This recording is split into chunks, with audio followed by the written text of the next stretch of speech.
બનાસકાંઠામાં વધુ વરસાદના એલર્ટના પગલે એનડીઆરએફની ટુકડી તૈનાત। હાલમાં હવામાન વિભાગ દ્વારા ગુજરાતના મોટાભાગના વિસ્તારોમાં ભારે વરસાદની આગાહી કરાઈ છે, ત્યારે બનાસકાંઠા જિલ્લામાં વધુ વરસાદના એલર્ટના પગલે એનડીઆરએફની ટુકડી તૈનાત કરી દેવાઈ છે અને જિલ્લા કલેક્ટર શ્રી મિહિર પટેલ દ્વારા બનાસકાંઠાના લોકોને સાવચેત અને સતર્ક રહેવા પણ અપીલ કરાઈ છે। તેમજ બનાસકાંઠા જિલ્લામાં કોઈપણ પરિસ્થિતિને પહોંચી વળવા માટે જિલ્લા કલેક્ટર શ્રી મિહિર પટેલ દ્વારા તંત્રને એલર્ટ મોડમાં રહેવા આદેશ અપાયો છે।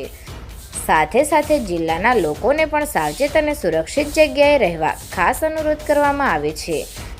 તેમજ જિલ્લાના તમામ વિભાગના અધિકારીઓ સહિત બનાસકાંઠા જિલ્લાના તમામ તાલુકાના અધિકારીઓને અને કર્મચારીઓને વધુ વરસાદમાં એલર્ટ રહેવા આદેશ કરવામાં આવ્યો છે અને જિલ્લામાં વરસાદની કોઈપણ પરિસ્થિતિને પહોંચી વળવા માટે એનડીઆરએફની ટુકડીને તૈનાત કરવામાં આવી છે।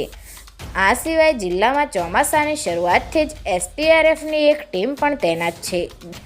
જોકે એનડીઆરએફની ટીમના અધિકારીએ જણાવ્યું હતું કે અમારી એનડીઆરએફની ટીમ પ્રજાની સેવા માટે ખડે પગે છે અને અમે ગમે તેવી મુશ્કેલ પરિસ્થિતિમાં પણ પ્રજાની સેવા કરવા માટે 24 કલાક એલર્ટ મોડમાં છીએ।